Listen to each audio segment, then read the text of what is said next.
കേരള ചരിത്രത്തിലെ ഏറ്റവും അപക്വമതിയായ പ്രതിപക്ഷ നേതാവാണ് വി ഡി സതീശനെന്ന് പാർലമെന്ററി കാര്യമന്ത്രി എം പി രാജേഷ് തിരിച്ചടിച്ചു. സ്പീക്കറെ നിരന്തരം പ്രതിപക്ഷ നേതാവ് അപമാനിക്കുന്നതിന്റെ പാരമ്യമാണ് ഇന്ന് കണ്ടത് എന്നും പാർലമെന്ററി കാര്യമന്ത്രി പറഞ്ഞു.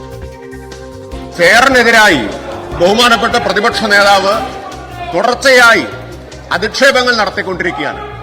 ആ അധിക്ഷേപത്തിന്റെ പാരമ്യമാണ് ഇന്ന് നാം കണ്ടത്. കേരളത്തിന്റെ ചരിത്രത്തിലെ ഏറ്റവും അപക്വമതിയായ പ്രതിപക്ഷ നേതാവ് എന്ന പദവിക്ക് അദ്ദേഹം ഇതോടുകൂടി അർഹനായിരിക്കുകയാണ്. ഈ ഫ്ലോറിൽ നിയമസഭയുടെ ചരിത്രം നോക്കിയാൽ ഒരു പ്രതിപക്ഷ നേതാവും ചെയറിനെ ഇതുപോലെ അധിക്ഷേപിച്ചതായിട്ട് നമുക്ക് കാണാൻ കഴിയില്ല.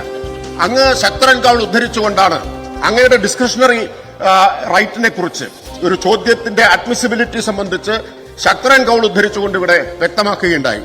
ഏറ്റവും ആധികാരികമായിട്ടുള്ള പാർലമെന്ററി പ്രാക്ടീസ് സംബന്ധിച്ച അവസാന വാക്ക് ശക്തൻ കൗളാണ്. ബഹുമാനപ്പെട്ട പ്രതിപക്ഷ നേതാവ് ശക്തൻ കൗളിന് മുകളിൽ തന്നെ സ്വയം പ്രതിഷ്ഠിച്ചിരിക്കുകയാണ്. ആ പ്രതിപക്ഷ നേതാവിന്റെ അഹന്തയും അപക്വമായിട്ടുള്ള പെരുമാറ്റവും ഈ സഭയുടെ അന്തസ്സിനെ ഹനിക്കുന്നതാണ് എന്ന് ചൂണ്ടിക്കാണിക്കാൻ ആഗ്രഹിക്കുകയാണ്.